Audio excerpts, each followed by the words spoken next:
This Torah class is brought to you by TorahAnytime.com. I am very humbled to be speaking really for the heroes of the Jewish people. People who stand ready day and night to preserve the dignity of the Chayim, of the living, and the Mesim and the dead.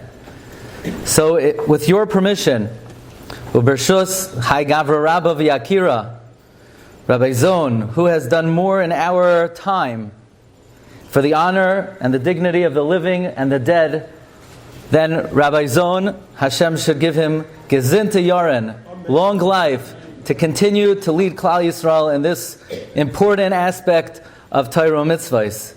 And this is a subject that is very dear to me personally. As Rabbi Zon mentioned, my grandfather of blessed memory was in the Warsaw Ghetto, and he passed away somewhat recently at 106 years old. He was the primary disciple of Rabbi Nachum Zemba. He was a Ben Bayis by Rabbi Nachum Zemba. He's somebody who in his 90s, he was energetic, sprightly. If you never saw a man get an aliyah at age 90 and jump up to the Torah and make a birchas HaTorah with Kavurah, you've never seen my grandfather. He would make a birchas HaTorah at age 90 like a bar mitzvah bacher. And we always used to ask him, Zayda, Bama harachta yamim, why did you live so long? And he always avoided the question. It's as if his ears didn't hear it. He didn't hear that question. He didn't want to even enter the discussion. And one year, on Purim, one of the last Purims of his life, I think I mustered up the courage. I said, Zaydi bama harachta yamim. And my grandfather was ready to answer the question. He said, Meis mitzvah. Said, Zayda, what are you referring to? My grandfather was a rabbi in Pittsburgh for 70 years. That's a long time to be a rabbi, let me tell you. Whenever somebody passed away in the city of Pittsburgh, so they would go to the funeral chapel, or they would go to the rabbis, and if the person could not afford it, or did not have a plan, or did not have an arrangement, it always fell in my grandfather's lap. And he was the one who brought the Jew to Chevra Yisrael. He would go to the kollel, gather a minyan. He would make sure that every Jew in the city of Pittsburgh had a proper, dignified Kavurah. We said, Zayda, was it because you ensured that everyone in Pittsburgh was given kever? And he said, no, that's not what I'm referring to.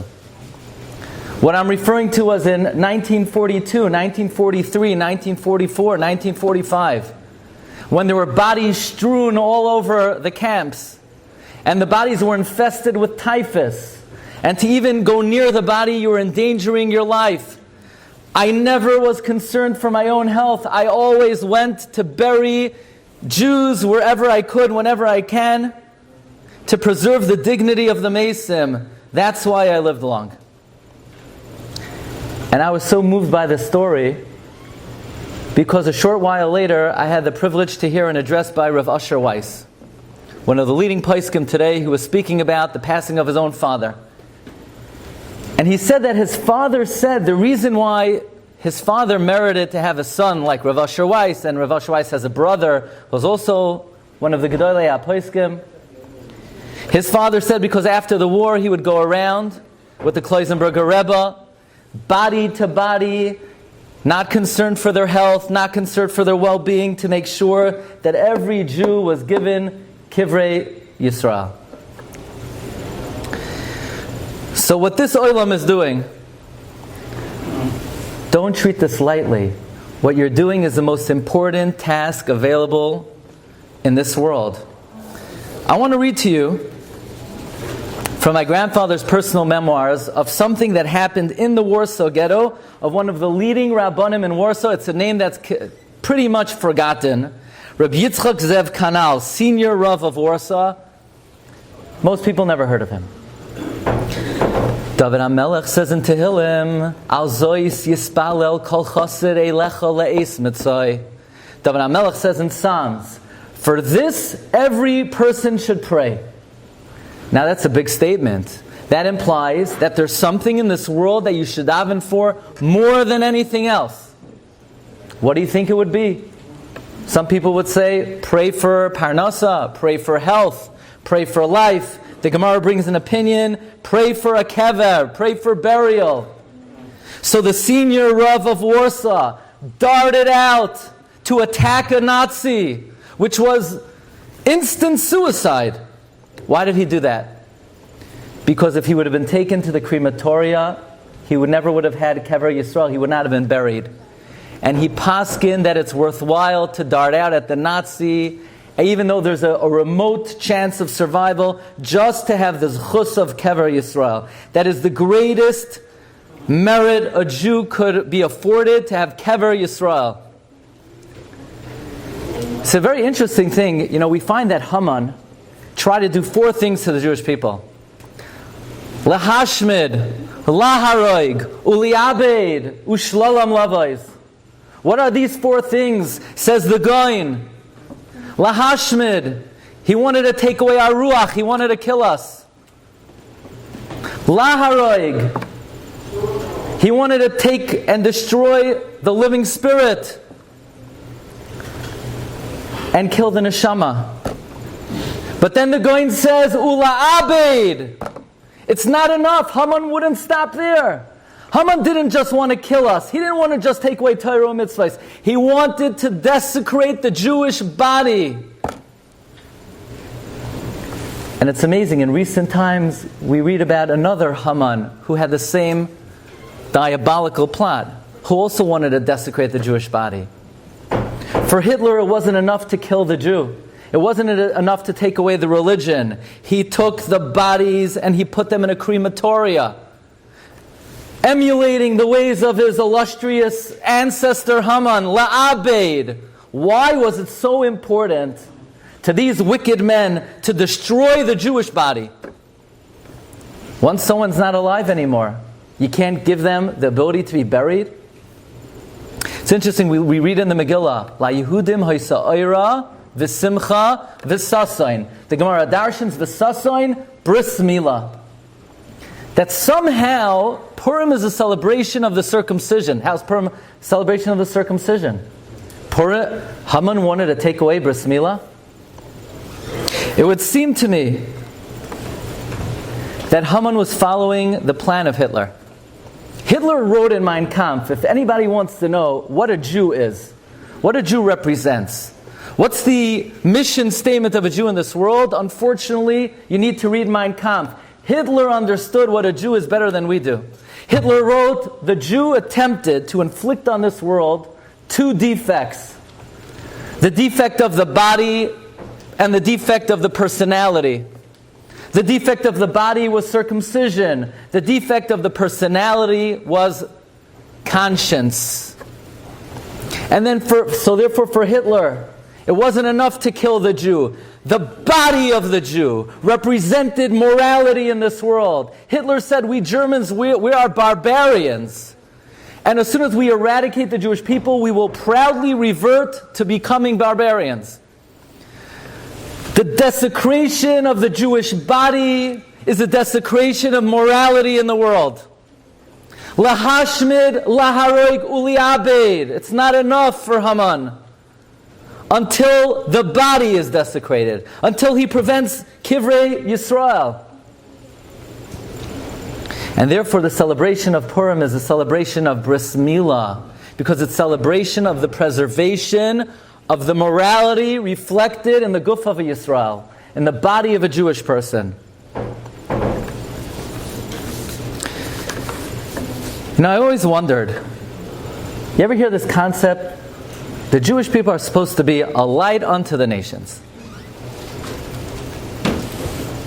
What is that supposed to mean? How are we supposed to be a light unto the nations? We don't proselytize. We don't convert. Just the opposite. If a Gentile wants to convert, we say you could be a righteous Gentile, you could gain the world to come even without conversion. We are happy observing our religion in our own confines. What is the concept that a Jew is supposed to be a light unto the nations? I never really understood this concept. I recently saw Rav Herschel Schachter wrote an article where he heard from Rav Soloveitchik, that the concept of being an Or L'Goyim is to teach the world the sanctity of being created in the image of Hashem. To teach the world that the human being is sanctified because the human being is the handiwork of HaKadosh Baruch Hu. And how do we teach the world of the sanctity, the dignity of the human being? By teaching the world of the importance of preserving the dignity of the dead. When we stand up to ensure that every Jew has a dignified burial, we are telecasting, we are broadcasting, we are teaching the world the most important yesod. When I was a bacher, I had the good sense. I grew up in Flatbush on Emin 31st. I used to walk every Shabbos to hear Harav Avigdor Miller Zechat Tzaddik Levracha. It was a 40-minute walk.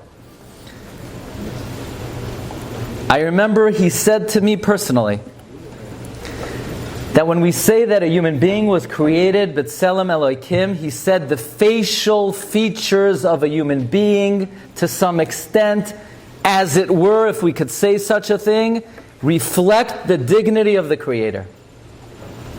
And when 120 years are up, we show honor and dignity to that body by returning it to the earth from which God created it. We are fulfilling one of the main objectives of being a Jew in this world, of being an ambassador of HaKadosh Baruch Hu. We are an Or L'Goyim. We teach the world that man was created in the image of Hashem. So you are the heroes of the Jewish people. You are the heroes of this world. You are fulfilling the most sacred task that could be accomplished by Olam Hazeh. So let me conclude with a story. I just read this story today. It's about a man who went to Albany. And of course, I'm sure you've been in Albany and you needed a Holiday Inn to stay in. But at that time, there was no Holiday Inn in Albany. And this Jew asked his friend, where could I stay overnight? He said, there are really no hotels over here. I have an interesting idea. There's an old age home a few blocks away. Why don't you stay in the old age home? He said, what, are you out of your mind, the old age home? He said, there are no choices. All of a sudden it started pouring, so the Jew has no alternative. He goes to the old age home, he goes to the director, he says, you have an open bed for me. He said, an open bed? Yeah, he said, where am I supposed to sleep? He said, actually I have a great idea. One of our patients died 10 minutes ago. His bed is unoccupied. If you need a place to sleep, go to sleep in the bed. So he went to sleep in the bed. It was a little uncomfortable knowing that somebody was in that bed a few minutes ago. It was not fresh linen, to say the least. And about an hour later, the funeral director came in to try to ascertain about the belongings of this mess. And the guy jumps out of the bed and he's wondering, in whose bed is he sleeping? And sure enough, he sees the sign on the door of the room, David Schwartz. Sorry. David Schwartz. He said, what's a Jew doing in this old age home in Albany? This Jew ended up there. So he runs to the funeral director. Where is this Jew being buried? He says, well, there's a Christian cemetery affiliated with the old age home. We're about to bury him in the Christian cemetery. So he gets on the phone. He calls his friend. What should I do? I have a mess mitzvah. I don't know where to bury him. There are no arrangements. What should I do?